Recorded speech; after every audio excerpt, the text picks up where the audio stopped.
आदरणीय आराधना मिश्रा मोना जी, मंच पर उपस्थित हम सारे लोगों के भाई, उत्तर प्रदेश के अखिल भारतीय कांग्रेस कमेटी के सचिव प्रदीप नरवाल जी, डॉक्टर मसूद साहब, विजय जी, नवनिर्वाचित अध्यक्ष मनोज यादव जी, सम्मानित मंच। रवायत नहीं है कि वरिष्ठ लोगों के बोलने के बाद मुझे बोलने के लिए बुलाया जाए।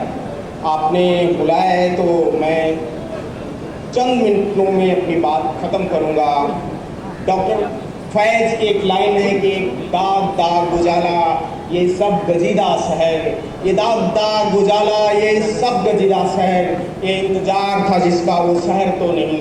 ये बात उत्तर प्रदेश कांग्रेस कमेटी के प्रांगण में खड़े होकर मैं इसलिए कह रहा हूँ कि कौशाम्बी की एक बेटी इंसाफ के लिए मुंतजिर है, इंतजार में है। गोरखपुर के निषाद समाज के लोग कि उन्हें इंसाफ मिले, लोग इंतजार कर रहे हैं। कोई घोसी का चौहान इंतजार कर रहा है कि इस मुल्क में उसके साथ इंसाफ होना चाहिए। कोई कुहार लोहार जो इस मुल्क को गढ़े हैं, इस मुल्क को बनाए हैं, वो इंसाफ की दरकार में इंतजार कर रहे हैं। सरेनी का कोई एक दलित छात्र इंतजार कर रहा है इंसाफ के लिए, जिसके पास चंद हजार रुपए नहीं थे और उसने इस मुल्क की शिक्षा व्यवस्था से दुखी होकर आत्महत्या कर ली। जब मैं आपके बीच में बोलने के लिए खड़ा हुआ हूँ तो मैं आजमगढ़ के किसी रमाकांत यादव के तरफ से बोल रहा हूँ जो पिछले कई सालों से जेल में बंद है। उसका गुनाह सिर्फ इतना है कि वो पिछड़े समाज से आता है।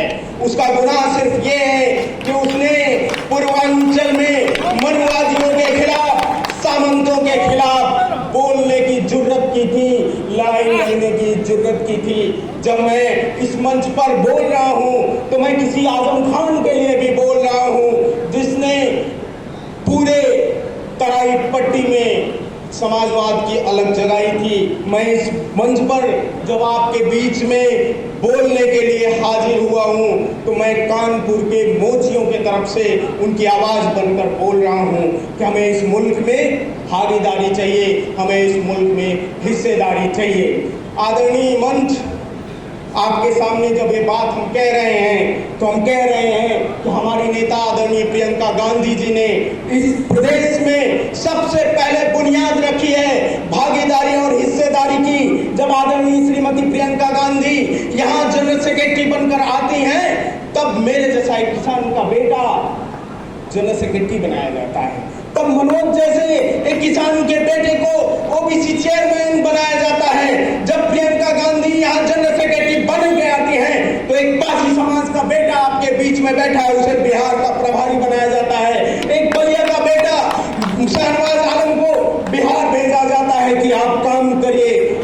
उत्तर प्रदेश में प्रियंका गांधी जी ने भागीदारी के सवाल पर लड़ाई लड़ी है। चाहे वो भाभा सवाल रहा हो, चाहे लखीमपुर खीरी का सवाल रहा हो, चाहे आगरा में एक वाल्मीकि समाज के बेटे को पीट पीट कर मार दिया गया, चाहे उसका सवाल रहा हो। और जब पूरी दुनिया गूंगी बनकर बैठी थी तब सीएनआरसी के सवाल पर कोई पूरी दुनिया के सामने इंडिया गेट पे लालिया तौर पर किसी नेता ने बोला, उस नेता का नाम आदरणीय प्रियंका गांधी है। और उन्होंने कहा कि सीएनआरसी में जो लोग मारे गए हैं वो बच्चे इस मुल्क के लिए, इस देश के संविधान के लिए शहीद हुए हैं। हम उस प्रदेश में के प्रांगण से बोल रहे हैं। अभी एक कमरे में बैठक हो रही थी, आदरणीय अविनाश पांडे जी बैठे हुए हैं। हर एक जिले की समीक्षा हो रही है और हर जिले की समीक्षा में जो सबसे बड़ी बुनियादी बात है वो बात ये है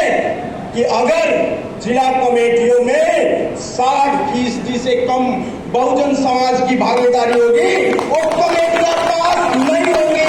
उन कमेटियों को वापस भेजा जाएगा और कहा जाएगा कि राहुल गांधी, आदरणीय प्रियंका गांधी, मल्लिकार्जुन खड़गे का जो भागीदारी का सपना है उस सपने को हम सारे लोगों को पूरा करना है। बहुत बहुत शुक्रिया, आप सारे लोगों ने मुझे बोलने का मौका दिया। पास की लाइनों के साथ आप सारे लोगों को विदा कर रहा हूँ। आप अपनी बातों को विराम दे रहा हूँ कि तुम्हारे सामियाने आज गिरे, या कल गिरे। तुम्हारे सामियाने आज गिरे या कल गिरेंगे, क्योंकि हम तूफान कभी मात नहीं खाते। चेयरमैन साहब कह रहे थे कि जिस विचारधारा का समय आ जाता है उस विचारधारा को कोई रोक नहीं सकता। दलितों, पिछड़ों, अल्पसंख्यकों, इस देश के बहुजन के नायक को अब कोई ताकत रोक नहीं सकती। वो अगले देश के मुल्क के प्रधानमंत्री हैं। इनकलाब जिंदाबाद, कांग्रेस पार्टी जिंदाबाद।